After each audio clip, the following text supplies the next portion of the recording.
Ya, banyak sekali pertanyaan tentang bagaimana aplikasi atau penggunaan sehubungan dengan copyright, hak cipta untuk materi ujian seperti APRSM maupun RSL, bukunya. Ya, saya beritahu persoalannya ini begini, jadi bahwa baik APRSM maupun RSL, Rock School itu, membayar para komposer itu royaltinya mahal sekali. Royaltinya itu khusus untuk keperluan materi ujian, ya sekali lagi khusus untuk materi ujian, bukan untuk performance. Mereka bayar itu dan mahal sekali. Itulah kenapa kalau misalnya kita beli kopinya, pakai kopinya itu sebetulnya rugi untuk APRSM dan RSL-nya itu. Ya APRSM masih ada donasi dari kerajaan Inggris, tapi kalau RSL itu murni swasta ya, jadi sebaiknya memang bukunya itu beli.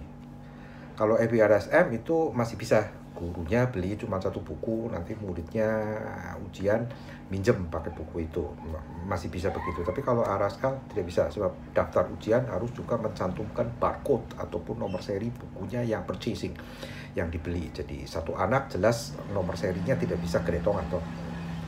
Itu satu. Kemudian kedua, ada pertanyaan lagi lah, bagaimana kalau misalnya materi atau buku ujian itu dipakai untuk keperluan selain ujian, apakah perlu bayar hak cipta? Jawabannya begini, kalau untuk seperti konser siswa dan lain sebagainya itu tidak perlu, karena itu apa, non commercial event, bukan event komersial. Jadi karena bukan event komersial tidak perlu bayar hak cipta itu. Lupa, tapi kan muridnya disuruh bayar Pak kalau konser, iya, tapi itu bisa dimasukkan ke dalam donasi.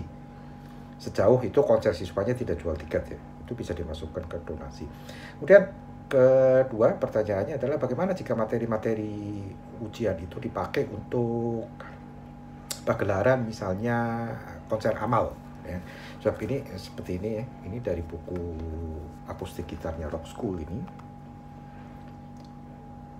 ya. Anda bisa lihat bahwa ini sudah ada chordnya, sudah ada gitarnya, jadi karena sudah ada chordnya Anda tinggal nambah bass saja, terus kemudian keyboard, kemudian drumnya juga menyesuaikan iramanya dengan ini bisa dipakai untuk cari duit dalam bentuk band ya, dalam bentuk combo, dalam bentuk band ya.